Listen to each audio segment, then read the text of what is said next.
चलिए स्टार्ट करते हैं। एक नया टॉपिक स्टार्ट कर रहे हैं आज के कैपेसिटर का, लेक्चर नंबर 1। हम लोग सीखेंगे कैपेसिटर के बारे में। इलेक्ट्रोस्टैटिक पढ़ाया था, उसके अंदर भी कैपेसिटर के बारे में कोई बात नहीं करी थी। मैंने बोला था इस टॉपिक को अलग से क्लब करके इलेक्ट्रिसिटी में जो हम लोग सीखते हैं parallel series combination of capacitor, उस टॉपिक को मिला के कैपेसिटर के साथ एक नया चैप्टर बनाएंगे। तो हम लोग आज पढ़ने जा रहे हैं उसी को, कैपेसिटर पढ़ने जा रहे हैं। तो कैपेसिटर क्या होता है भाई बताइए। जनरली इसकी बेसिक डेफिनेशन में अगर हम पढ़ेंगे तो इसमें क्या होता है बताइए। कैपेसिटेंस ऑफ अ कंडक्टर, किसी भी कंडक्टर कैपेसिटर होता है, is a measure of its ability. क्या कह रहे हैं, उसकी जो एबिलिटी है किसको स्टोर करने की, चार्ज को। मतलब अगर आप सीखा जाए इसको अगर, तो हम लोग पहले एक टॉपिक पढ़ चुके हैं, इसको कहते हैं चार्जिंग ऑफ कंडक्टर। ये पढ़ा है ना हमने, कहां पढ़ा था ये, इलेक्ट्रोस्टैटिक में पढ़ा था सर, है ना। चार्जिंग कैसे करते हैं, उसमें कितने अलग अलग प्रकार से हमने चार्जिंग सीखी थी। एक तो क्या था उसमें बताओ, एक आपका हो गया इलेक्ट्रोस्टैटिक इंडक्शन, जिसमें एक बाहरी आता है चार्ज, कंडक्टर आता है, उसको इन्फ्लुएंस करता है न्यूट्रल को, और वो चार्ज उस पे एक क्रिएट कर देता है। ठीक, फिर हमने क्या पढ़ा था, डायरेक्टली जो घर में रोज करते हैं, मोबाइल को चार्ज करते हो, क्या होता है चार्ज ट्रांसफर करने के लिए अभी इलेक्ट्रिक करंट पढ़ा था। उसमें क्या होता है, जो चार्ज का मोशन होता है, जब चार्ज एक पॉइंट से दूसरे पॉइंट तक मूव करता है, उसे कहते हैं इलेक्ट्रिक करंट। मतलब चार्ज जो ट्रांसफर हो रहा है वायर के अंदर से एक जगह से दूसरी जगह जा रहा है। तो जब हम अपने फोन को उससे प्लग करते हैं तो हम क्या करते हैं, चार्जिंग बाय कंडक्शन करते हैं। अपने फोन को चार्ज करते हो ना, तो वही चार्ज जो है उस वायर से होके उस बैटरी में जाके स्टोर हो जाता है। तो उसकी एक कैपेसिटी है जो स्टोर करने की, है ना। तो यही तो कह रहे हैं कि किसी भी कंडक्टर की जो कैपेसिटी है, जैसे आप खाना खाते हो, 4 रोटी खाते हो, 5 रोटी खाते हो, एक लिमिटेशन है ना। ऐसा तो नहीं 1000 रोटी खा लोगे एक बार में, नहीं खा लोगे। 1000 रोटी टुकड़े टुकड़े में खा लोगे, है ना। 4 रोटी आज खाओगे, 4 रोटी कल खाओगे, सबको जोड़ते जाओगे तो 1000 रोटी खा लोगे। लेकिन इंपॉर्टेंट ये नहीं है, यहाँ ये कह रहे हैं कि एक बार में जो कैपेसिटी है उसकी मैक्सिमम, जब उसको हम चार्ज देते जाएंगे तो जितना वो मैक्सिमम होल्ड कर सकता है वही उसका कैपेसिटेंस है। सरल भाषा में एकदम सीधी सीधी बात। आप कह रहे हैं when a conductor is charge it's potential change, जब चार्ज करोगे तो उसका पोटेंशियल चेंज होगा, क्योंकि पोटेंशियल तो उसी चार्ज की वजह से आता है ना। अगर आप कभी भी किसी कंडक्टर को चार्ज करोगे, ध्यान से देखना, अगर इस पे सिर्फ पॉजिटिव चार्ज आ जाएगा, इसके दो तरफ के हिस्से हैं, ये मैंने क्या बना दिया, कंडक्टर एक तरफ क्या है पॉजिटिव, तो क्या हो गया नेगेटिव। हमने चार्जिंग कर दी दोनों अलग अलग साइड से। अब क्या होगा, पॉजिटिव और नेगेटिव बीच में क्या होता है, पोटेंशियल। अगर बैटरी देखोगे तो बैटरी में आपने क्या सीखा है कि हमेशा करंट पॉजिटिव से किधर जाता है, नेगेटिव की तरफ। अगर मैं क्या करूं, इधर से एक वायर लूं, इसको ऐसे यहां ऐसे टच कर दूं, तो क्या होगा, ये शॉर्ट सर्किट होगी, स्पार्किंग होगी, क्योंकि ढेर सारे चार्ज एक साथ फ्लो करेंगे किधर से, आपके प्लेट के ए साइड से बी साइड। तो कहेंगे यहाँ पर क्या फ्लो कर रहा है सर, इलेक्ट्रिक करंट, है ना। तो मतलब इसका मतलब पोटेंशियल होगा तभी तो चार्ज फ्लो करेगा, क्योंकि जब पोटेंशियल डिफरेंस होगा तभी चार्ज एक तरफ से दूसरी तरफ फ्लो करेगा। ठीक है, तो the increase in potential is directly proportional to the charge given to the conductor. जो इंक्रीज आया पोटेंशियल के अंदर वो किस पर निर्भर करता है, जो आपने चार्ज कंडक्टर को दिया। तो मैं लिख सकता हूं कि V is directly proportional to Q, या फिर मैं लिख सकता हूं Q is directly proportional to V। और अगर इस प्रोपोर्शनलिटी को हटा के इक्वल टू लिखेंगे तो हमें एक कांस्टेंट की जरूरत पड़ेगी, जिसको हम कहते हैं कैपिटल C, और इसी को कहते हैं हम लोग कैपेसिटेंस ऑफ द कंडक्टर। तो यहां देखिए, the constant C is known as capacity और कैपेसिटेंस ऑफ द कंडक्टर। यहीं से आपका फॉर्मूला बनता है C बराबर Q अपॉन, पहला फॉर्मूला किसका, कैपेसिटेंस का। किसी ने पूछ दिया कैपेसिटेंस निकालो, तो क्या कहोगे, हमें चार्ज बताइए और हमें V बताइए, हम आपको कैपेसिटी बता देंगे कि कितनी कैपेसिटी है इसको स्टोर करने की चार्ज। ठीक है, क्लियर है। चलो लिखते जाओ फटाफट, कोई बात नहीं। चलिए देखिए आगे। तो इसका डायमेंशन निकालना कितना आसान है, इसकी यूनिट तो बता दो, कोई बताएगा यूनिट मुझे। Q क्या होता है, चार्ज, चार्ज का होता है कूलम, और वोल्ट का क्या हो जाएगा, वोल्ट, तो कूलम पर वोल्ट। इसका डायमेंशन कैसे लिखेंगे, आपको याद होना चाहिए, अब तो याद होगा 80 होगा, 80 की नहीं। और वोल्ट का क्या होगा, W अपॉन Q से याद होना चाहिए, mL2T - 2 होता है, नीचे से A ऊपर आएगा तो बन जाएगा, क्या बन जाएगा, mL2T - 3A - 1। ठीक, चाहे तो आप इसको भी ऊपर ले जा सकते हैं, तो क्या बन जाएगा यहाँ पर m - 1 L - 2, A - 1 ऊपर जाएगा तो +1 बन जाएगा, +1 क्या हो जाएगा A2, और t माइनस 3 पर जाएगा प्लस 1 प्लस 3 बन जाएगा, प्लस 3 प्लस 1 क्या हो जाएगा t प्लस 4 और a 2, ये इसका डायमेंशन। गलत है, नोट करें फटाफट। ठीक है, ये हो गया तुम्हारा, मैंने आपको यूनिट बता दी, मैंने आपको डायमेंशन बता दिया। ठीक है, और कोई यूनिट होती है? यस होती है फैराड। एक और यूनिट होती है, ये सारी यूनिट किसमें है? ये एसआई यूनिट है। क्या है ये? एसआई यूनिट, यहाँ लिखा हुआ है। और एक और यूनिट होती है, इसको कहते हैं फैराड। क्या होती है? फैराड। ठीक है, ये हो गई आपकी यूनिट सिस्टम।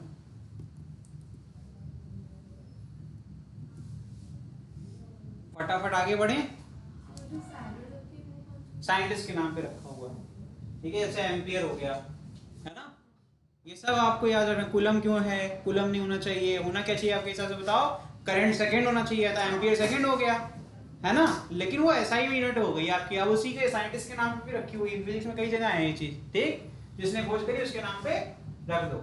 आगे बढ़ते हैं। देखो यहाँ पर ये कैसी क्वांटिटी है? ये स्केलर क्वांटिटी है, सिर्फ क्योंकि ये कैपेसिटी को रिप्रेजेंट कर रही है। क्यों? Because it doesn't require. ठीक है, क्या आपको कैपेसिटी बताने के लिए आप 10 रोटी खा सकते हो तो आपको दिशा बतानी पड़ेगी, मैं 10 रोटी ईस्ट में खाता हूं, ऐसा कुछ नहीं ना, वो तो कैपेसिटी है बॉस। ठीक है, कैपेसिटी के लिए कोई डायरेक्शन नहीं चाहिए, इसलिए ये स्केलर क्वांटिटी है। और यहाँ पर सारे फॉर्मूलेस को दूसरे फॉर्मेट में कन्वर्ट किया गया। अब ये हुआ कैसे? बहुत आसान था, हमने बचपन में पढ़ा था 10th क्लास में। v बराबर क्या होता है? w upon q। उठा के यहाँ पुट कर दिया, v की जगह क्या आ जाएगा? w upon q। q कहाँ जाएगा? न्यूमरेटर में, तो बन जाएगा q स्क्वायर अपॉन w, है ना? अब उससे ही तो किया मैंने, यही तो मैंने नीचे अभी जस्ट किया डायमेंशन डिराइव करते टाइम। ठीक, तो ये हो जाएगा m(l2t - 2w) का हो गया, और ऊपर क्या चला जाएगा? फिर at ऊपर जाएगा तो a square t square. Dimension फिर से दोबारा निकल गया। यूनिट सिस्टम पहले लिखवा दी, तो ये आपके सामने ऑलरेडी है। The capacitance of conductor is independent of charge given और rise in its potential. It is also independent of the nature of material and thickness of the conductor. ठीक है, रेशियो जो है आपका वो क्या होना चाहिए? कांस्टेंट होना चाहिए। ठीक है, चलिए मैं देख लूंगा बाद में। ठीक, तो यहां पर कहने का मतलब ये कैसे बोला, ये पता है? ये पैराग्राफ ऐसे नहीं आया, हवा में नहीं आया, इसका एक तरीका है, तर्क है इसका। क्या कह रहे हैं? C की वैल्यू क्या है?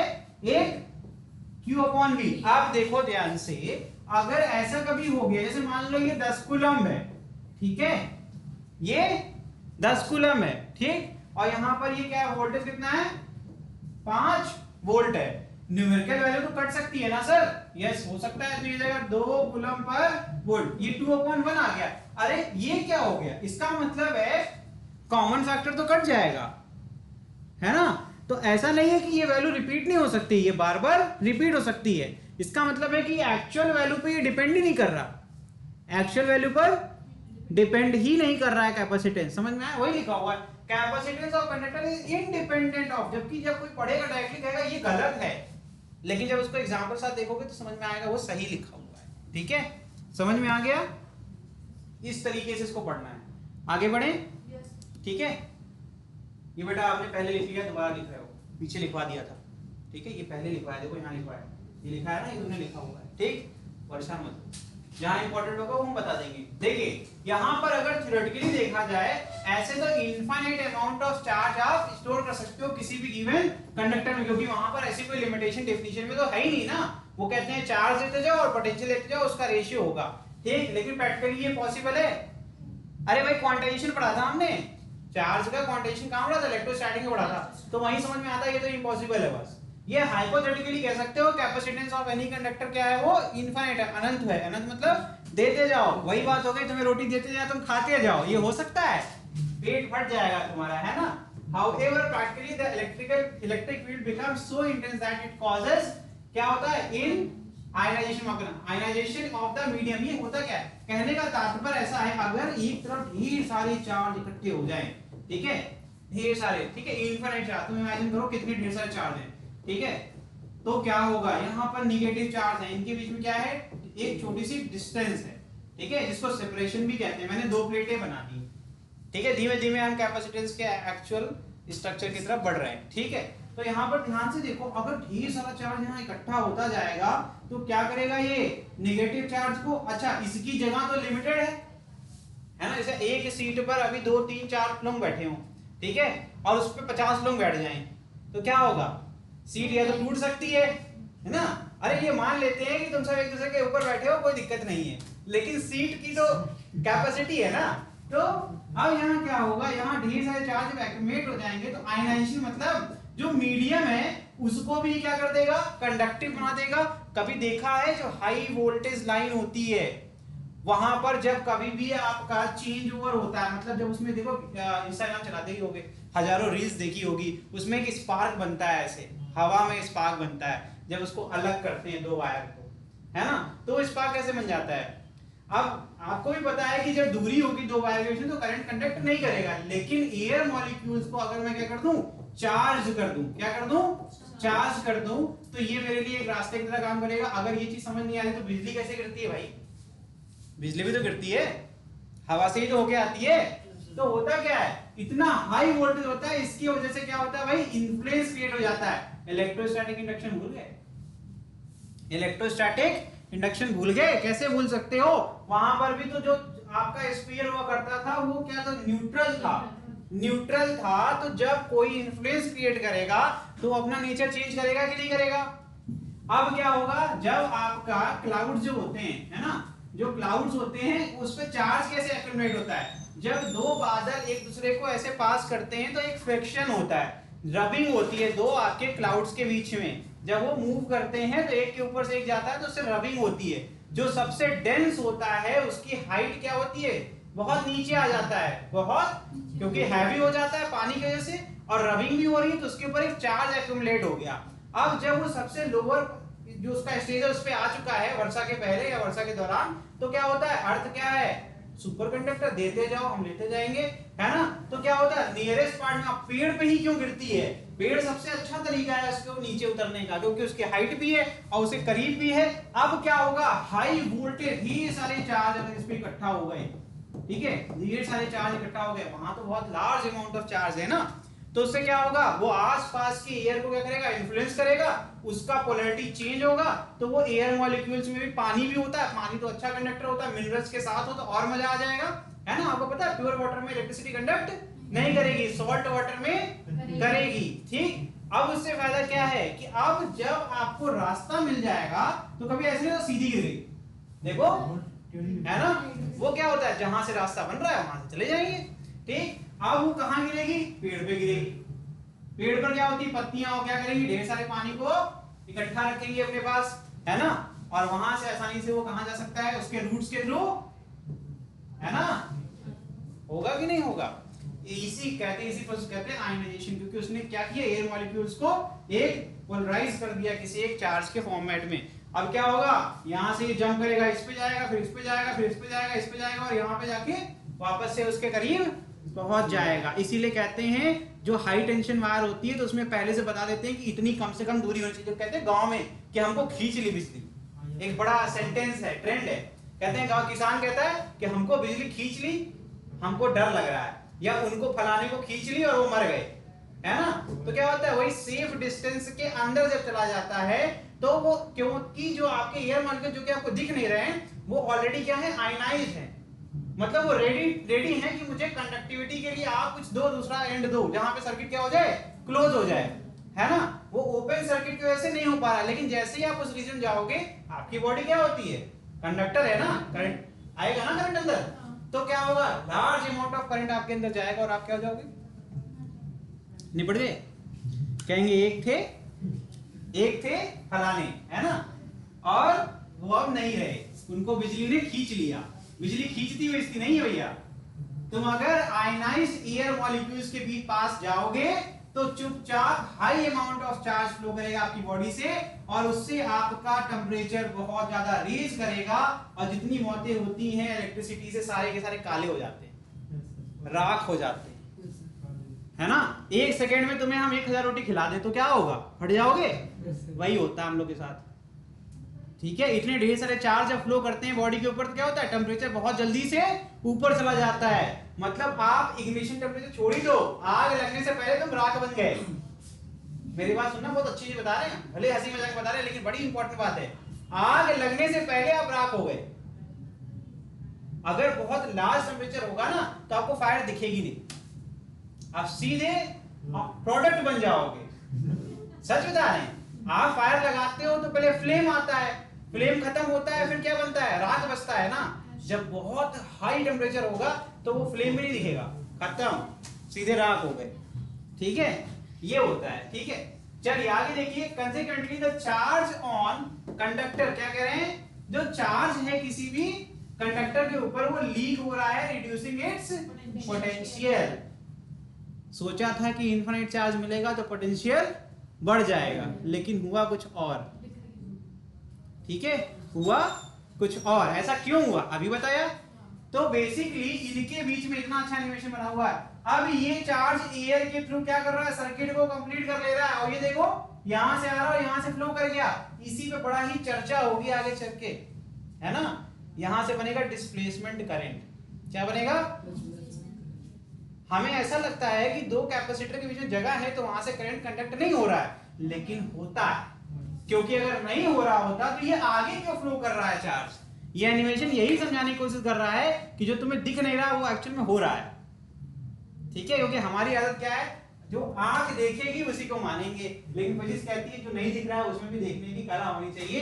और आपको फिजिक्स के स्टूडेंट है तो आपको पता होना चाहिए, अभी इतना ज्ञान दिया, बीच में एयर मॉलिक्यूल होंगे, वो हेल्प करेंगे चार्ज को, जिससे कि पोटेंशियल बढ़ने की बजाय एक सैचुरेशन पॉइंट पर आके रुक जाएगा। उससे ज्यादा आप देते जाओगे चार्ज तो अभी पोटेंशियल नहीं बढ़ेगा, क्योंकि उसके बाद चार्ज ऑटोमेटिकली क्या हो जा रहा है, ट्रांसफर हो जा रहा है, सर्किट कंप्लीट हो जा रही है। ठीक है, समझ में आ रहा है, जिसको लीकेज भी कह रहे हैं। क्या कह रहे हैं, लीकेज हो रहा है। It is clear that every conductor has a capacity to store charge which is numerically equal to the ratio of charge given to it to the rise in potential. I think ये मैंने पहले ही बता दिया। कहाँ बताया था, अरे sir यहाँ बताया था आपने कि रेशियो जो होगा, मतलब इसकी वैल्यू तो फिक्स हो सकती है।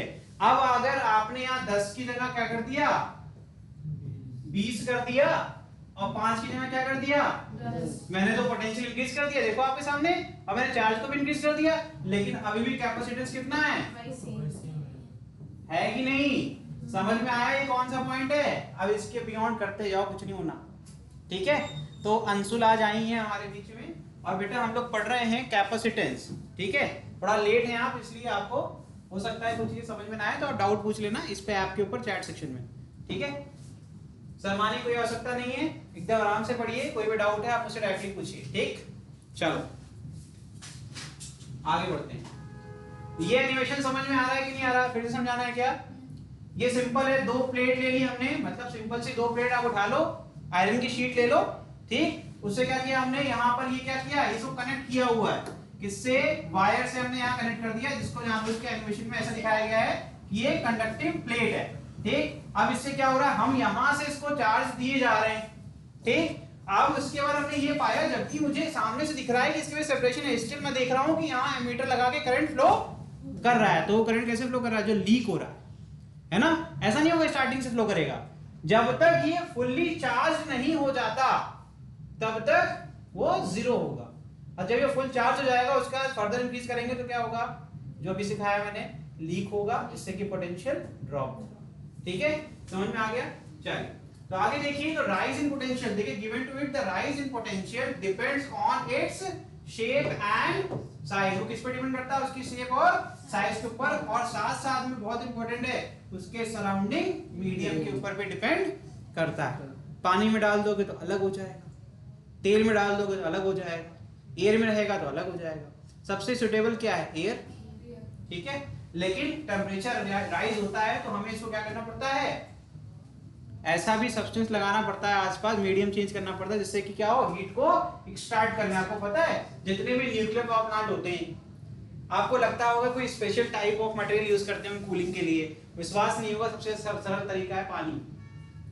पानी बहुत फास्ट रेट पर हीट को एब्जॉर्ब करता है, और फ्लोइंग वाटर तो बेस्ट होता है। तो जितने भी आपके प्लांट होते हैं, न्यूक्लियर प्लांट बहुत भयंकर होता है ना भाई, बॉम्ब है वो, तो चलता हुआ बॉम्ब है। अगर कंट्रोलिंग रॉड को हटा दो तब तो वो बॉम्ब है, फिर रुकने वाला नहीं है, है ना। फिजन फ्यूजन होता रहेगा, रिपीट होता रहेगा, और उससे हीट, अगर आगे पीछे उसकी कूलिंग सब्सटेंस ना हो, इतना हीट हो जाएगा कि वो क्या बन जाएगा, बॉम्ब। फिर हम लोग गए, लेकिन फिर भी बच जाते हैं ना। तो उसका तरीका क्या होता है, कभी भी नोटिस करो, कहीं भी अगर प्लांट बनता है सबसे ज्यादा समुद्र के पास बनता है ना, या किसी रिवर के पास बनता है। कभी भी उसको नोटिस करना, ऐसे जगह पर ही उसको बनाया जाता है जहां पर इजीली अवेलेबल क्या हो, पानी। उसके बाद क्या करते हैं पता है, एक स्ट्रीम बनाते हैं, अपने रिएक्टर को एक पानी के अंदर रखते हैं और वो फ्लोइंग वाटर होता है, उसी स्ट्रीम से पानी लेते हैं और फिर उसको एक एंड से रिलीज कर देते हैं। सबसे सिंपल स्ट्रक्चर यही है, जापान में सबसे ज्यादा इस्तेमाल होता है। ठीक है, जापान में सबसे ज्यादा इस्तेमाल होता है और सबसे इजी वे है, आप हीट को बहुत फास्ट रेट पे एब्सॉर्ब कर लोगे और सबसे कॉस्ट इफेक्टिव और सबसे अच्छा रिजल्ट देने वाला तरीका। ठीक है, समझ गए? चलो, तो मैंने आपको कई चीज सिखा दी, आगे बढ़ते हैं। However, the capacity of conductor is small and limited. ये बात किसको अभी भी समझ में नहीं आई, ये बताओ। ये बात 3-4 बता दी मैंने, है ना। आगे देखिए, it has been found that if a conductor is placed near a charged conductor, ये क्या कह रहे हैं? अरे ये तो याद है जी, तुम्हें सिखाया था मैंने, इलेक्ट्रोस्टैटिक इंडक्शन। हाँ, then the potential of the charged conductor decreases and hence it can store more charge. Vicinity of another conductor increases the capacity of charged conductor. इसको और सरल बात में समझे, देखो होगा क्या जब इसके आसपास कोई और आ जाएगा। देखो सीधी सीधी बात है, जैसे मेरे पास ऐसे एक प्लेट है, ठीक है, इसके ऊपर ढेर सारे पॉजिटिव चार्ज हैं, ठीक। अब ये सारे पॉजिटिव चार्ज बगल में जो आपकी प्लेट रखी है जिसपे नेगेटिव चार्ज थे, मतलब ये सिंपल आपके दो प्लेट का कैपेसिटर हो गया, पैरेलल प्लेट कैपेसिटर स्ट्रक्चर हो गया। अब मैंने क्या कर दिया, एक तीसरे यहां पर न्यूट्रल को ऐसे रख दिया। अब ये पॉजिटिव चार्ज कहां एंगेज हो गए, इधर भी एंगेज हो गए, है ना। तो अब जो इधर आपके चार्ज हैं वो तो आपके डिस्टर्ब नहीं हो रहे हैं ना। अभी इसको भूख लगी, कहेगा और चार्ज लेके आओ, नहीं तो मैं डिस्टर्ब हो जाऊंगा। तो इसका मतलब कहीं ना कहीं अब अगर इसको मैं चार्ज दूंगा तो ये कहेगा ठीक है एडजस्ट कर लेंगे, क्योंकि मेरे पास 3 चार्ज इधर एंगेज हो गए, तो ये 3 चार्ज इसको बैलेंस करने में, ठीक है। कभी कभी क्या होता है, हम लोग 4 रोटी खाते हैं शाम को, है ना, आदत होती है 4 से 5 से 6। किसी ने खूब काम करो, नहीं ये होता है ना, खूब काम करो, मतलब जितनी आपकी औकात है उससे ज्यादा काम कर लिया, है ना, और दोपहर का खाना भी नहीं खाए। शाम को बैठते हो, क्या कभी 4 रोटी खाओगे, उससे ज्यादा खाओगे ना। क्यों? क्योंकि आपकी एनर्जी कहीं ना कहीं आपने ज्यादा इंगेज कर दी, तो आपकी कैपेसिटी ऑटोमेटिकली, क्योंकि आपकी क्रेविंग, आपके स्टमक की कैपेसिटी ज्यादा, आपकी क्रेविंग आप पे कमांडिंग पोजीशन में है, तो आप क्या करोगे कि पहले खा लेते हैं, एक्स्ट्रा हो जाएगा कोई बात नहीं, लेकिन वो यूटिलाइज हो जाएगा। मतलब कहने का मतलब यूटिलाइज होना चाहिए, है ना। तो ये क्या कह रहे हैं, जब आपके विसिनिटी में क्या आ गया, कोई और कंडक्टर आ गया जिसके कारण आपकी एबिलिटी इंक्रीज हो गई, क्योंकि आपके चार्ज अब यूटिलाइज हो रहे हैं। एक्स्ट्रा क्यों नहीं ले पा रहे थे, क्योंकि वो आयनाइजेशन कर ले रहा था। ध्यान सुनना, एकदम क्लियर मैं बता रहा हूं, बहुत इंपॉर्टेंट है। यहां पर सर एक्स्ट्रा देने पर ये क्या हो जा रहे थे, इन्फ्लुएंस ही तो है। अगर सर ये पॉजिटिव बोलते हो आप बार बार, इसको क्या बोलते हो, पॉजिटिव बोलते हो, तो सर इधर निगेटिव होगा, ठीक। अब ये यहां से इधर जंप मारेगा, करंट डायरेक्शन देखें, होता तो वैसे आप लोगों को बहुत अच्छे सिखा दिया है कि यहाँ तो ये इलेक्ट्रॉन ही जंप मारता है ना, लेकिन अब पढ़ लिया है बहुत जमाने से, क्योंकि आपका इलेक्ट्रॉन बाद में खोजा गया और आपको हमेशा से ये रटवाया गया कि करंट हमेशा पॉजिटिव से नेगेटिव, तो कंफ्यूजन आए इसलिए हमने बोला पॉजिटिव से नेगेटिव जा रहा है, लेकिन हो क्या रहा है वो आपको क्लियर है, ठीक। तो मतलब समझ में आता है कि यहाँ से जा, इससे कोई इन्फ्लुएंस करने वाला नहीं है। अब इसको हम रोक लें, कैसे, यहाँ पर एक प्लेट लगा दी, इसको हमने रोक लिया, इसको हमने एंगेज कर दिया इधर।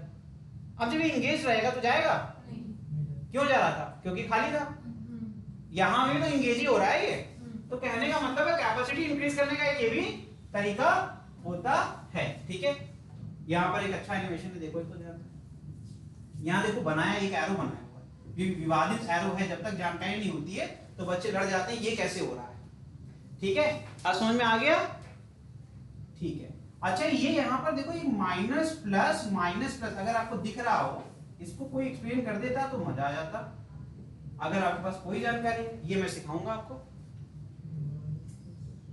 ये ऐसा क्यों कह रही है, ये दिखाने की कोशिश कर रहे हैं, यहाँ डायरेक्टेड मीडियम है बॉस, क्या है, ठीक है। और जब डायरेक्टेड मीडियम होगा तो उसके अंदर पोलैरिटी होंगे, क्यों नहीं होगी, कोई बात नहीं। टेंशन ना लो, ये भूल जाओ, तुम ये समझो यहाँ से डायरेक्शन समझ में आ रही हो तो ठीक है। ठीक है, ठीक। ये देखो क्या कर रहा है यहाँ एनिमेशन, ध्यान से देखो, ये जानबूझ के तुम लोग का जो करंट और इलेक्ट्रॉन का फ्लो वाला जो आपका कंफ्यूजन होता है उसको क्लियर करने के लिए क्या कर रहे हैं, देखो यहाँ निगेटिव चार्ज भी आ रहे हैं, तो निगेटिव कहाँ जा रहे हैं, पॉजिटिव पोटेंशियल की तरफ, ठीक, और पॉजिटिव वाले सब आके यहाँ क्या हो रहे हैं, इकट्ठा हो रहे हैं, जिससे कि यहाँ एक पोलैरिटी क्रिएट हो रही है। तो पहले ये जो फिगर बना हुआ है कितना प्यारा फिगर है, ये कह रहा है एक प्लस है और एक क्या है, माइनस। ये बता रहा है कि जब आपने ये प्लेट खरीद के मार्केट से लेके आए थे तब इस पे तो न्यूट्रल था ना, क्योंकि इस पे पॉजिटिव भी होगा और नेगेटिव भी होगा। जैसे आपने बैटरी कनेक्ट करी तो नेगेटिव को सारा का सारा किसने खींच लिया, पॉजिटिव ने, और इधर क्या जितने पॉजिटिव तो उसको किसने खींच लिया, नेगेटिव ने। तो अब इस पे क्या बचा, सिर्फ नेगेटिव, इस पे क्या बचा, और जो कमी रह गई थी खाली होने के बाद जगह बची, उसमें आपने पॉजिटिव और ट्रांसफर कर दिया, और यहाँ निगेटिव और आपने ट्रांसफर कर दिया नेगेटिव से, जिससे कि इस पे सिर्फ पॉजिटिव बचा और इस पे क्या बचा, और ये क्या बन गया, एक कैपेसिटर। ठीक है, समझ में आ रहा है ना, बहुत प्यारा टॉपिक है, आसान भी है। In case of two conductor, कह रहे हैं अगर दो कंडक्टर है बॉस, ठीक है, क्लोज टू ईच अदर, बहुत एक दूसरे को करीब ले आकर रख दिया हमने, if the conductor called plates, उसको क्या कह दिया हमने, प्लेट कह दिया, carry equal and opposite charges. क्या कह रहे हैं, अब हम तुम्हें प्रॉपर डेफिनेशन कर ले आ रहे हैं कैपेसिटर्स में कि पैरेलल प्लेट कैपेसिटर की परिभाषा क्या होगी। दैट इज, कह रहे हैं कि दो आप अलग अलग प्लेट ले लो, एक प्लेट आपने ले लिया ये, इस पे मैंने बोला कितना चार्ज है, टोटल चार्ज Q है, कितना है, Q चार्ज है, ठीक, और दूसरी प्लेट आपने लिया है, उसको हमने क्या किया था, नेगेटिव चार्ज किया था, और उसको भी कितना चार्ज किया था, माइनस और Q के बराबर। अब इन दोनों को करीब ले आ रहे हैं, मतलब इनके बीच का क्या है, एक सेपरेशन है, जिसको कि बोलते हैं हमें दूरी कितनी है, स्मॉल d। अब देखना द सिस्टम, मतलब इन दोनों प्लेट को कंबाइंड एक साथ जब डिफाइन करेंगे, the system is called as a capacitor. देखना, कैपेसिटेंस और कैपेसिटर अलग अलग चीज है, ये एक डिवाइस की तरह हम ट्रीट कर रहे हैं। कैपेसिटेंस सिर्फ क्या थी, capacity to store a charge inside a conductor, उसको हम लोग कैपेसिटी को डिफाइन कर रहे थे, उसके लिए कोई दो प्लेट नहीं चाहिए थी, एक ही प्लेट में कितना चार्ज स्टोर कर सकते हो। अब हम लोग एक डिवाइस बना रहे हैं जिसको यूज करते हो, पंखे में लगाते हो, कहते हो ना पंखा धीमे चल रहा, नया कैपेसिटर लगाएंगे और तेज हो जाएगा, 40 रुपए का जुगाड़, पंखा नया हो गया, है ना। तो ये अब जब दो प्लेट को, मतलब दोनों को हमने इक्वल चार्ज दिया और लेकिन अपोजिट पोलैरिटी का चार्ज दिया, और उन दोनों को एक दूरी पर फिक्स कर दिया, मतलब ले आकर रख दिया, अब उनको पैक करके एक प्लास्टिक के व्हाइट कलर के डब्बे में आपको बेच दिया, कहते 40 रुपए दो, और स्प्रेड लगा दी 2 माइक्रोफैराड। जब उसको तोड़ के देखोगे तो उसके अंदर यही पाओगे, दो आपकी प्लेट होगी, उस पर चार्ज इकट्ठा होंगे और बीच में एक मीडियम होगा, उसको पैक करके आपको बेच देंगे, समझ गए। और उसमें जब तुम जब लगाते हो बोर्ड में, जो हीरो बनते हो, स्पार्किंग कराते हो, वो क्या होता है, तुम उसको चार्ज कर रहे हो, क्या कर रहे हो, चार्ज कर रहे हो। एक इसमें लाइव होता है, एक न्यूट्रल होता है, मतलब एक पॉजिटिव टर्मिनल होता है, जो आपकी घर की सर्किट होती है तो उसमें एक पॉजिटिव होता है, एक नेगेटिव होता है। जब तुम उसमें लगाते हो, अब उसको फर्क नहीं पड़ता है कि कौन सी प्लेट में कितना चार्ज है, बस उसको फर्क इससे पड़ता है कि दोनों पर बराबर होने चाहिए और अपोजिट नेचर के होने चाहिए। तो जब तुम कैपेसिटर को बोर्ड में लगाते हो तो होता क्या है, एक तरफ प्लस Q, एक तरफ, और जब तुम दोनों तारे से टच कराते हो तो क्या होता है, ढेर सारा चार्ज एक साथ फ्लो होता है और वहां से स्पार्क जनरेट होता है। मतलब समझो, वो स्पार्क भी तुम्हें इसलिए दिख रहा है क्योंकि उस तार के आसपास के एयर के मॉलिक्यूल क्या हो जा रहे हैं, आयनाइज हो जा रहे हैं। सोचो कितने फ्रैक्शन सेकंड में कितने ढेर सारे चार्ज आए होंगे, जिससे कि पोटेंशियल बहुत ज्यादा इंक्रीज कर गया होगा, जिससे एयर मॉलिक्यूल क्या हो गए होंगे, आयनाइज हो गए, और वो चिंगारी आपको, ठीक है। सोचो वो छोटा सा है, अगर बड़ा वाला देख लोगे जो कि आपके सब स्टेशन पे लगा होता है तब तो ठीक है, तो जब इलेक्ट्रिकल इंजीनियर बनोगे तब तुम्हें मौका मिलेगा देखने का। चलिए, कैपेसिटर और कंडेंसर भी कहते हैं, ठीक है। यहाँ पर फिगर बने हुए, नीचे बहुत फिगर बने हुए, सब समझाऊंगा। द कैपेसिटी और capacitance of a capacitor is defined as C is equal to क्या, ये क्या लिखा हुआ है, magnitude of charge on either plate. जानबूझ के क्लियरली बोल दिया, किसी एक ही प्लेट का चार्ज आपको लेना है, और मैग्नीट्यूड लेना मतलब आप प्लस में ही आंसर हमेशा लिखोगे। मैग्नीट्यूड बोलते हैं मतलब पॉजिटिव। नीचे क्या है, potential difference between the plates. अब कह रहे हैं इन दोनों के बीच में अगर यहां से एक ऐसे वोल्टमीटर लगा दोगे तो क्या मिल जाएगा आपको, क्या मिल जाएगी, रीडिंग मिल जाएगी। इसको कहेंगे आप पोटेंशियल डिफरेंस ही तो बोलेंगे, ठीक है। तो v की वैल्यू यहां पुट करोगे, ये क्या है v, तो ये क्या बन गया q अपॉन v वाला फॉर्मूला यहां पर डिफाइन हो गया। ठीक है, बस आपको पता होना चाहिए। ठीक, अब चलो मुझे ये समझाओ, ध्यान से देखना, आपसे मैं पूछूंगा ए बी सी में से कौन सा कैपेसिटर बनने के एलिजिबल है। मैंने बहुत अच्छे से आपको समझाया है कैपेसिटर कंडीशन क्या होती है। कैपेसिटर अगर बनना है तो आपके पास कंडीशन ये है कि दो प्लेट होनी चाहिए या दो कंडक्टर होने चाहिए, जिनके बीच में एक दूरी होनी चाहिए, फिक्स दूरी होनी चाहिए, और दोनों पर जो चार्ज होंगे वो इक्वल एंड अपोजिट नेचर के होने चाहिए। मतलब अगर इस पर Q है तो इस पे भी माइनस Q होगा। ठीक है, अब इतना अच्छा फिगर बना हुआ है, बस ध्यान से देखो, तुम्हारे पास 1 सेकंड में आंसर आएगा। एक तो दिख ही गया होगा, सी वाला तो है ही, और कोई है? ए वाले में क्या दिक्कत है?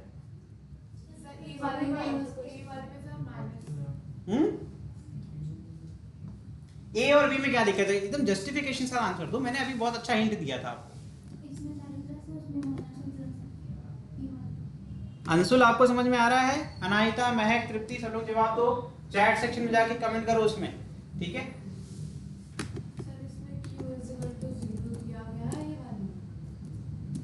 ये अभी मैंने जो बोला वो ध्यान से सुनना। मैंने बोला दो प्लेट होनी चाहिए, मैंने ये नहीं बोला साइज शेप की बात नहीं करी। मैंने बोला कि दोनों पर जो टोटल चार्ज होने चाहिए वो कितने चाहिए? इक्वल और अपोजिट, अब एक फिक्स दूरी पर होना चाहिए। अब फिर से वो कंडीशन देखो, चलिए देखो मैं समझा रहा हूं, मैंने आपको फिर से सिखाने की कोशिश करी कि यहाँ पर shape and size matter, shape and size उसकी कैपेसिटी को भले मैटर करता है कि उसकी कैपेसिटी कितनी होगी। जब कैपेसिटर की बात कर रहे हैं तो अलग हो गया खेल। अब इस पर इक्वल एंड अपोजिट होना चाहिए, यहाँ तो मैच ही नहीं करा सर। देखो ना, यहाँ तो प्लस क्यू है, यहाँ पर माइनस क्यू होता तो शायद हम कुछ सोच सकते थे, ये तो खत्म। दूसरी बात, ये नॉन यूनिफॉर्म शेप भी है, तो इससे इसकी जो कैपेसिटी है उस पर भी फर्क पड़ेगा। ये भी हो सकता है कि हम चार्ज इक्वल भेजना चाहते हैं लेकिन कैपेसिटी ही ना हो दोनों की, तो इसमें कई फैक्टर्स काम कर सकते हैं। ठीक, यहाँ पर तो ये क्लियर हो गया। और दूसरी बात, इस फिगर को देख के सब क्लियरली दिख रहा है, यहाँ पर माइनस चार्ज है और उतने ही प्लस चार्ज है। Net charge on the body should be equal and opposite. ठीक, तो यहाँ पर इम्पॉसिबल है कि आपका Q की वैल्यू होगी, क्योंकि ये तो न्यूट्रल बॉडी है, हमने बस लाके प्लेट रख दी, उसको चार्ज ही नहीं किया। गलती क्या हो गई थी? इस बार क्या किया था हमने? चार्ज करते थे ना दोनों को, है ना? इस बार चार्ज ही नहीं किया, उठाया और लेके मार्केट से लाके सीधे सीधे रख दिया। इसको हमने चार्ज किया, देखो इस पर सिर्फ पॉजिटिव चार्ज है, तो इसका मतलब ये इम्पॉसिबल है, कैपेसिटर नहीं हो सकता। ठीक है, नेक्स्ट यहाँ पर हमने क्या देखा? देखो यहाँ पर कंसेंट्रिक बनाने की कोशिश करी, एक अंदर ले लिया हमने सर्कुलर कंडक्टर और बाहर भी ले लिया। ठीक, लेकिन अब इसकी प्रॉब्लम क्या है? अगेन Q1 पे तो प्लस Q है और Q2 में क्या है? Less than Q। Mod of minus Q का मतलब Q ही लिखा हुआ है, वो सिर्फ कंफ्यूज करने के लिए, सिर्फ क्या है? कंफ्यूज करने के लिए लिखा हुआ है जानबूझ के, ताकि आप डर जाएं इससे। मॉड ऑफ माइनस Q का मतलब ऑब्वियसली मॉड उसी वैल्यू पे लगता है जिसको हमें पॉजिटिव लिखना है, ये लिखा तो प्लस Q ही है ना? तो इसका मतलब ये मैग्नीट्यूड को ही रिप्रेजेंट कर रहा है, इसका मतलब ये भी इम्पॉसिबल है। तो बचा कौन? क्योंकि यहाँ पर दोनों प्लेट है, ऊपर जो चार्ज है वो इक्वल है और अपोजिट है, इस पे प्लस Q तो इस पे माइनस Q। इसी को कहते हैं पैरेलल प्लेट कैपेसिटर या फिर कंडेंसर। ठीक है, तो अब जो आप कह रहे थे संस्कृति, वो फॉर्मूला अब वहां पर हम धीमे धीमे पहुंचेंगे, क्योंकि अब जब हमें मिल गया कंडेंसर मिल गया, यानी कि कैपेसिटर मिल गया, तो उसके बीच का मीडियम भी हम सोच सकते हैं, और जब मीडियम सोचेंगे तभी तो परमिटिविटी आएगी। तो एफ साइन वाला जो फॉर्मूला है वो तभी जनरेट होगा जब आपके पास मीडियम्स होंगे। ठीक है, देखिए यही लिखा हुआ है, देखो द कैपेसिटी, क्या लिखा हुआ? बड़े प्यार से लिखा है, the capacity of a capacitor is found to depend on the geometry. बड़ा इंपॉर्टेंट बात है, मतलब शेप एंड साइज अगर मैच नहीं करेंगे तो कैपेसिटी फर्क हो जाएगी। जब कैपेसिटी दोनों प्लेट की मैच नहीं करेगी तो आपका हो सकता है कि आपने एक स्पेसिफिक टाइम पर दोनों पर चार्ज सेम रखा, लेकिन बाहर वाली प्लेट की कैपेसिटी ज्यादा थी और अंदर वाले की कम, तो जब हम बैटरी लगाएंगे तो क्या ये बैलेंस बना रहेगा? तो नहीं बनेगा ना। तो इसका मतलब है कि वहां से ज्योमेट्री फर्क पड़ रहा है, ज्योमेट्री सही होगी तभी आपका कैपेसिटर बनेगा। ठीक, shape and size of the conductor are also on their relative separation. Relative separation बड़ा इंपॉर्टेंट है, इसी को कहा था मैंने स्मॉल d। ठीक है, एंड द इंटरवेनिंग मीडियम। अब ये वाला जो पार्ट है ये इंपॉर्टेंट आगे चल के बन जाएगा। इंटरवेनिंग मीडियम का मतलब होता है दोनों प्लेट के बीच का जो मीडियम है, माध्यम है, वो क्या है? एयर है या वाटर है या ऑयल है या किसी और प्रकार का कोई सब्सटेंस आपने दोनों के बीच में पुट कर दिया। जैसे आपने एक काम करते हैं, जैसे ये हो गया दो रिमोट हैं, ठीक। अब दोनों रिमोट आपके प्लेट की तरह इमेजिन करना है। इनके बीच में क्या है, आपको क्या दिख रहा है, मैं चला नहीं है, मीडियम एयर है ना, ठीक है। ये देखो भैया एयर है इनके बीच में, मतलब अगर इस पर पूरा चार्ज आ जाएगा, इस पे चार्ज आएगा तो क्या बन जाएगा, ये जो आपका परमिटिविटी ऑफ फ्री स्पेस वाला कंडीशन है वो लग रहा है। अब इन दोनों रिमोट को हम चार्ज करें और फिर पानी के अंदर डाल दें तो मीडियम क्या आ जाएगा, वाटर। इसी प्रकार से ऑयल, तो इसका मतलब है कि आपको अच्छे से पता है, पहले ही पढ़ लिया था किसमें, इलेक्ट्रोस्टैटिक में, जब मीडियम चेंज होता है तो इलेक्ट्रिक फील्ड चेंज होती है। और यहाँ पर इलेक्ट्रिक फील्ड अभी तक किसी को नहीं दिखी, तो मैं तुरंत एक लाइन में दिखा देता हूँ। भैया ध्यान से देखो, ये एरो क्या रिप्रेजेंट कर रहा है, ये इलेक्ट्रिक फील्ड को जो रिप्रेजेंट कर रहा है। आपको याद ना हो तो बता दें फटाफट, क्या बताया था मैंने, पॉजिटिव चार्ज हमेशा बाहर की तरफ इलेक्ट्रिक फील्ड को इमिट करता है, ठीक, और नेगेटिव चार्ज हमेशा अंदर की तरफ इलेक्ट्रिक फील्ड को एमिट करता है। इसका मतलब है कि ये जो लाइन बनी वो इसलिए बनी क्योंकि जब पॉजिटिव चार्ज यहां से इलेक्ट्रिक फील्ड को एमिट कर रहा है तो नेगेटिव वाला भी उसको सपोर्ट कर रहा है, क्योंकि नेगेटिव वाला तो कहता है अंदर की तरफ आओ और पॉजिटिव कह रहा है बाहर की तरफ जाओ। तो इसका मतलब है ऑटोमेटिकली दोनों क्या हो जाएंगे, सपोर्टिव हो जाएंगे, और नेट आपके इलेक्ट्रिक फील्ड क्या हो जाएगी, ऐड हो जाएगी, दोनों मिलकर एक स्ट्रॉन्ग लाइन बना लेंगे। जैसे तुम हमको खींच रहे हो और ये भाई साहब हर्षित आए पीछे से हमको ढकेल दें, तुम्हारा फायदा होगा ना, तो जो टोटल बल मेरे ऊपर लगेगा वो तुम्हारा उनका मिला के होगा ना, वही हो रहा है यहाँ पर। ध्यान से देखो, Q के ऊपर जो ये क्या कह रहा है, इसको पुश कर रहा है, ऑलरेडी फील्ड को बाहर की तरफ ढकेल रहा है, और हर्षित उधर से आए -Q बन के और ऑलरेडी खींच रहे हैं, तो मेरे लिए तो अच्छा है ना। तो टोटल फील्ड क्या हो जाएगी, दोनों का एडिशन। अगर ये E1 इलेक्ट्रिक फील्ड इमिट कर रहा है और ये E2 इलेक्ट्रिक फील्ड इमिट कर रहा है, नेट क्या हो जाएगा, दोनों का सेम, मतलब सम सेम नहीं सम, ठीक। चलो यहां पर देखो, तो इंटरवीनिंग मीडियम को क्या कहते हैं हम लोग, डाई इलेक्ट्रिक भी कहते हैं, ठीक है।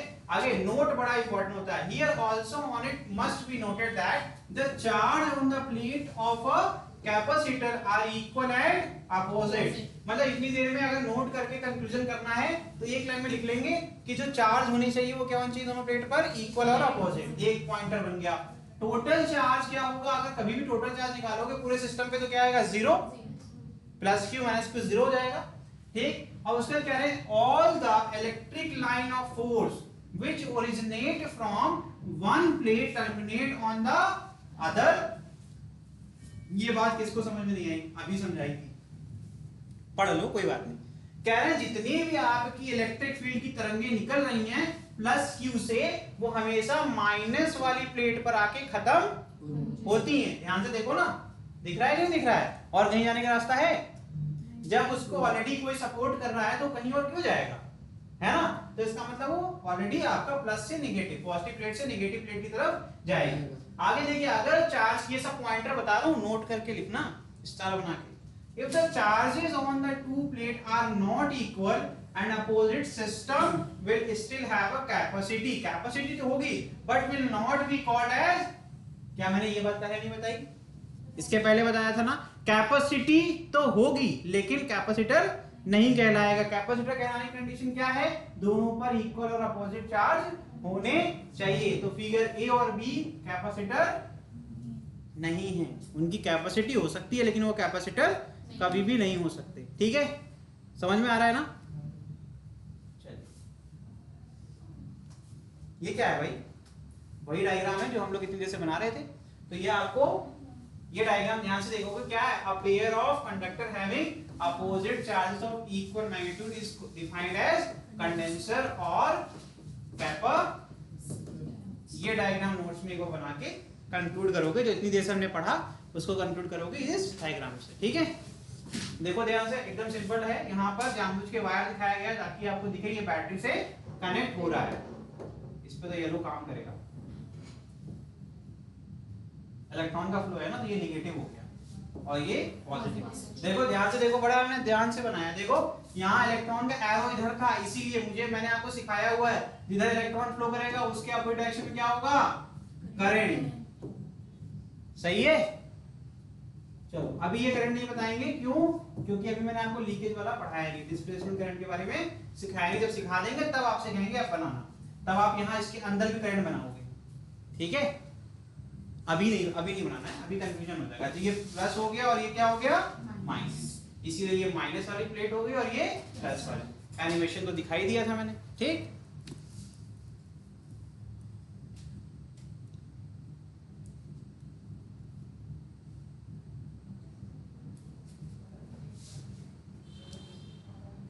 आगे बढ़े, चलो देखो। तो it is based on the fact that capacitance can be increased by reducing the potential keeping the charge constant। कैसे इस फॉर्मूले को ध्यान से देखा। अब हर बार पिछली बार हमने क्या एग्जांपल दिया था, आपको बताया था ना, ऐसे क्या बताया था, यहाँ पर अगर 50/5 हो गया है ना, तो कॉन फैक्टर आपका कट जाएगा। अब ध्यान से देखना, हमने बोल दिया कि अब अगर हमें ये कंडीशन मिल जाए कि हम चार्ज को बढ़ा या घटा नहीं सकते हैं, कांस्टेंट हो गया। अब इस केस में तो आप इसके साथ कुछ भी नहीं कर सकते, तो इसका मतलब है there is only one factor which can be increase either, या फिर डिक्रीज कर सकते हैं। तो अगर ये आपका इंक्रीज होगा तो आपको अच्छे से पता है फ्रैक्शन का नियम सिंपल होता है, अगर डिनोमिनेटर इंक्रीज करेगा पूरी वैल्यू डिक्रीज करेगी। तो अगर मैं यहाँ ऐसे लिख दूं कि आपका capacitance of the conductor is inversely proportional to the potential difference या फिर पोटेंशियल, सही है। यहां लिख लेना कंडीशन में, फॉर Q क्या है आपका कांस्टेंट, क्या है आपका Q कांस्टेंट। उसी कंडीशन में ऐसा हो सकता है, अगर Q कांस्टेंट नहीं है तो नहीं कर सकते। तो यहां देखिए लिखा हुआ consider conducting plate M which is given a charge, हमने एक बार चार्ज इसको कर दिया capital Q such that its potential rises to potential कितना हो गया इसका V। तो कैपेसिटेंस क्या हो जाएगा Q अपॉन, क्लियर है, ठीक। आपको सब कुछ नहीं लिखना होता, याद रखिए, तैयारी वाले बच्चों सिर्फ काम की बातें लिखा करो, ठीक। बोर्ड्स वाले ही सिर्फ लिख सकते हैं, बाकी आप जितने भी हैं ये तो समझाने के लिए होता है, ठीक। प्लेट बना लो, फॉर्मूला बना लो, ये लिख लो कि ये जो मैंने लिखा हुआ है Q कांस्टेंट है, तब क्या हो जाएगा C आपका इनवर्सली प्रोपोर्शनल होगा, ऐसे नोट्स बनानी है, ठीक है। चलो, तो यहाँ पर अगर हमने ले लिया ये वाला जो डायग्राम, इस पूरे को पढ़ के नोट्स बनाने की कोई जरूरत नहीं है, सिर्फ ये वाली बात लिखोगे और ये जो मैं बताऊंगा इसमें लिखोगे, ठीक है। मैं पहले सिखा दे रहा हूँ कैसे नोट्स बनेगी, ये सिर्फ आपको समझाने के लिए लिखा ताकि आप समझ सको, कभी नोट्स पढ़ो मेरी बैठ के। ये क्या है यार, इसको हमने इस प्लेट को क्या कर दिया, M प्लेट को, M प्लेट के साथ क्या घटना घटी है, इसको हमने चार्ज कर दिया पॉजिटिव चार्ज से, पूरा पॉजिटिव की भरमार हो गई। ये क्या है sir, this is nothing but neutral plate. क्या है ये, न्यूट्रल, मतलब जितने निगेटिव उतने पॉजिटिव, जितने निगेटिव उतने पॉजिटिव। अब क्या होगा, ये जितने पॉजिटिव है वो क्या करेंगे, इस पर निगेटिव को अपनी तरफ खींचेंगे। तो इस प्लेट के दो हिस्से होगा, एक बाहरी एक अंदर वाला, ठीक। तो अंदर वाला जो हिस्सा होगा उस पर क्या इकट्ठा हो जाएगा। अच्छा देखो, जो जिससे दोस्ती होती है आप उसके साथ बैठना चाहते हो, जिससे दुश्मनी होती है उससे दूर जितना बैठ सकते हो उतना बैठते हो क्लास के अंदर, है ना। तो आप क्या कर रहे हो, आप दोनों के बीच में एक रिपल्सिव फोर्स है, तो आप उसको क्या कर रहे हैं, दूर ढकेल रहे हैं कि हमसे जितना दूर बैठ जाए, इसको देखना नहीं है, मेरी नजरों के सामने से हट जाए, है ना। बट क्लास के बाहर तो नहीं कर सकते क्योंकि टीचर भी है। तो क्या करोगे आप, अगर आगे बैठे हो तो वो कहां बैठेगा, एकदम पीछे, है ना। तो अब इस केस में अगर देखो ये पॉजिटिव चार्ज हैं सारे के सारे, अब ये क्या करना है, एक रिपल्सिव फोर्स क्रिएट करना है किसके ऊपर, सारे जितने बेचारे पॉजिटिव चार्ज हैं, है ना। अब इधर संख्या ज्यादा इधर संख्या कम, तो क्या करेंगे, सबको रिपेल करेंगे, और रिपेल करने की वजह से जितनी भी दूर जा सकते हैं, प्लेट के बाहर तो नहीं चला जाएगा। तो प्लेट में दो हिस्से हैं, एक अंदर वाला एक बाहर वाला। अंदर वाला आपके पॉजिटिव चार्ज के करीब है ना, और पॉजिटिव जो आउटसाइड है वो दूर है, तो सबसे फास्ट कहां है, बाहर ही जा सकता है। तो इसीलिए क्या हो जाएगा, रिपेल होके सारे आउटसाइड ऑफ द प्लेट इकट्ठा हो जाएंगे, ठीक। तो अगर इसकी कैपेसिटी निकालनी है तो एक ही फॉर्मूला पता है हमें, कैसे निकालते हैं, C = Q अपॉन, ठीक। अब यहाँ पर C को C डैश करिए क्योंकि यहाँ पर चार्ज सिस्टम ऐसे है, ठीक। अब जरा फॉर्मूले में लिखो जरा, Q की वैल्यू तो फिक्स है क्योंकि जितना इधर चार्ज होगा उतना इन्फ्लुएंस होगा, उतने ही नेगेटिव चार्ज यहाँ पर इकट्ठा हो जाएंगे। तो इसका मतलब ये तो समझ में आ रहा है कि यहाँ पर इधर चार्ज का Q लेना था, ले लिया। अब यहाँ पर पोटेंशियल लेकिन आपके कितने क्रिएट हो रहे हैं, एक आपका इसके ऊपर कितना पोटेंशियल था V, अगर नहीं याद हो तो डेफिनेशन पढ़ लेना, उसमें लिखा हुआ है क्लियरली, जब हमने इसको चार्ज किया था तो इसके ऊपर कितना पोटेंशियल आया था, V पोटेंशियल आया था। तो M का तो पोटेंशियल नोन है, M का पोटेंशियल नोन है, उसमें कोई भी डाउट नहीं होना चाहिए, ठीक है। तो यहां पर बॉस आ गया V, और इधर क्या हो जाएगा, अब इधर V है तो इसमें दो पोटेंशियल क्रिएट होंगे, एक आपका पॉजिटिव और एक होगा नेगेटिव, और दोनों क्या होंगे, इक्वल होंगे और अपोजिट होंगे। अब ये सारे पोटेंशियल हम नोट कर लेंगे ना, तो सबको ऐड करो, क्योंकि पोटेंशियल क्या होता है, सुपरपोजिशन प्रिंसिपल को फॉलो करता है और सारे पोटेंशियल को आप अलजेब्रिक सम कर सकते हो। तो ये आपका फॉर्मूला बन गया। क्या गलत है? ये सिंपल है। अब मुझे जरा ये बताओ, तुम बताना, ठीक है, जो V डैश है क्या वो V से कम होगा या ज्यादा होगा? इसकी जो वैल्यू है, अब V क्या था, V याद करो, ये है V इस वाली प्लेट का पोटेंशियल है। V डैश क्या है, इन तीनों का सम। अब इसमें एक नेगेटिव भी है और एक पॉजिटिव भी है ना, तो V डैश की संख्या ज्यादा होगी या कम होगी? ज्यादा कैसे होगी बेटा, वो प्लस दिख रहा है तुझे, लेकिन एक नेगेटिव भी तो है।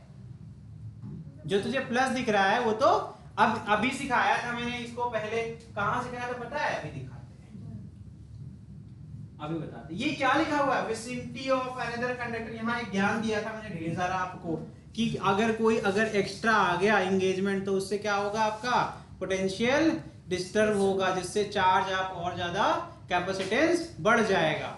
तो यहाँ तो यार एक चीज मुझे बताओ, जब इंगेजमेंट इस प्लेट का बढ़ गया, यहाँ पर V प्लस भी क्रिएट करना है, V माइनस भी क्रिएट करना है, V भी है, तो इसका मतलब है कि अब क्या होगा, ये जो आउटसाइड वाला स्ट्रक्चर है वो विसिनिटी में ही तो आया जो इन्फ्लुएंस क्रिएट कर रहा है, तो कैपेसिटेंस तो बढ़ता दिख रहा है लेकिन पोटेंशियल तो घट जाएगा। अगर पोटेंशियल घट जाएगा सर जी, तो इसका मतलब V dash is less than, कोई दिक्कत?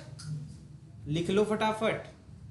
अब मैंने इसमें थोड़ी छेड़छाड़ करी, आगे देखना भी, ठीक है। तो यहाँ पर लिखा हुआ है V डैश की वैल्यू क्या हो जाएगी, come as the induced negative charge lies closer to the plate M in comparison to positive charge. C dash क्या हो जाएगा, वो तो इंक्रीज कर जाएगा बिकॉज टोटल पोटेंशियल घट गया। तो यहाँ पर further if N is earth, यहाँ इसका मतलब है कि हमने क्या कर दिया, जो हमें काम का नहीं लगा, मतलब जो मेरा दुश्मन था, अब टीचर हमारे कंट्रोल में आ गया है ना। कैसे? टीचर से कह रहे हैं सर हम आपकी कोचिंग आ जाएंगे, हमें कुछ ना कहना, क्लास में तो बवाल करेंगे, तो हमें कुछ, ये स्कूल में होता है ना, जो बच्चा कोचिंग जाता है स्कूल टीचर के, उसको फ्रीडम होती है क्लास में बदमाशी की। तो ये बदमाशी क्या कर रहे हैं, कह रहे हैं अब इन सारे पॉजिटिव चार्ज को हम भगाएंगे। कैसे भगाएंगे? उन्होंने कहा कि हम उसके लिए उसको गेट के पास बैठाएंगे, फिर परेशान करेंगे और गेट से ढकेल देंगे, बाहर चला जाएगा। तो गेट कैसे क्रिएट किया, इसने कहा एक वायर लगा दो सर जी। क्या कर देंगे, एक वायर लगा दो, बस इतनी परमिशन दे दो कि जब हम वायर लगाएंगे तो हमें कोई दिक्कत ना हो। और इसको कहां ले गए, धरती माता के पास। तो जब धरती माता के पास ले गए तो धरती माता कहती है जितना है चाहे सब दे दो, है ना, आता जाएगा हम लेते जाएंगे, क्या करना है हमें, है ना। इनफाइनाइट है, इनफाइनाइट चार्ज हम स्टोर कर सकते हैं। तो अब इनके ऊपर ऑलरेडी एक रिपल्सिव फोर्स लग रहा था और इन बेचारों के पास इससे ज्यादा बाहर जाने की जगह नहीं थी, लेकिन अब एक रास्ता दिख रहा है कि इस अत्याचार से हम निकल सकते हैं। कैसे? सारे के सारे कहेंगे चलो भाई धरती माता के पास चलते हैं, है ना। और उसके बाद क्या होगा, उसके बाद जो एक्स्ट्रा फोर्स लग रहा था अब वो नहीं लगेगा, ठीक है। तो अब V डबल डैश में अगर देखा जाए जो पोटेंशियल में चेंज आएगा वो सिर्फ और सिर्फ इस नेगेटिव चार्ज को इंड्यूस करने में ही जो पोटेंशियल ड्रॉप होगा वो यही खर्च होगा। तो इसका मतलब है कि V डबल डैश कैसा दिखेगा, V माइनस, ठीक है, ठीक है, कोई दिक्कत नहीं। तो ये आपका आ गया। अब C डबल डैश की value very very much greater than C, ठीक है, समझ गए। तो यहाँ देखिए, तो यहाँ क्या आ जाएगा, फिगर को देखिए, जब ध्यान से देखेंगे तो अब यहाँ पर जो टोटल पोटेंशियल है नया वाला वो क्या जाएगा, V प्लस ऑफ, ये ब्रैकेट में है, मैंने आपको पहले से कहा था नेगेटिव पोटेंशियल होगा। नेगेटिव पोटेंशियल मतलब V minus Q the entire positive charge flows to the earth. वो मैंने सिखा दिया कैसे बाहर जा रहा है। If an identical earth conductor is placed in the vicinity of a charge conductor then the capacitance of the charge conductor is increase. क्या हो जाएगा, increase appreciably. This is the principle of parallel plate capacitor. इसी को कहते हैं principle of parallel plate capacitor. मतलब दूसरी plate आने से पूरे कैपेसिटर की capacity of storing charge increase हो जाती है, जबकि आपको ऐसा लगता है कि वो डिक्रीज होगी, लेकिन हुआ कुछ और। उसका कारण क्या है, फॉर्मूला बहुत सिंपल सा था, C is equal to Q upon V। और अगर आपको Q की कैपेसिटी इंक्रीज करनी है तो आप अगर Q को कंट्रोल नहीं कर सकते तो V को तो कंट्रोल कर सकते हैं, तो V को डिक्रीज कर देंगे तो पूरी value capacitance of the capacitor increase कर। ठीक है, कोई दिक्कत? चलिए नोट कर लीजिए। तो आज के लिए क्लास यहीं एंड करनी होगी। अगला क्लास बहुत इंपॉर्टेंट है, उसमें अपन पढ़ेंगे एनर्जी स्टोर। ठीक है, नेक्स्ट क्लास में हम लोग पढ़ेंगे कि अभी तो चार्ज आ रहा है, तो चार्ज आएगा तो एनर्जी भी तो आएगी। ये आपका नेक्स्ट क्लास में डिस्कशन होगा। बहुत प्यारा चैप्टर है, आसान है, आप लोगों को समझ में भी आ जाएगा। ठीक है, तो अगली क्लास में हम लोग यहाँ से स्टार्ट करेंगे, नोट कर लीजिए। Thank you.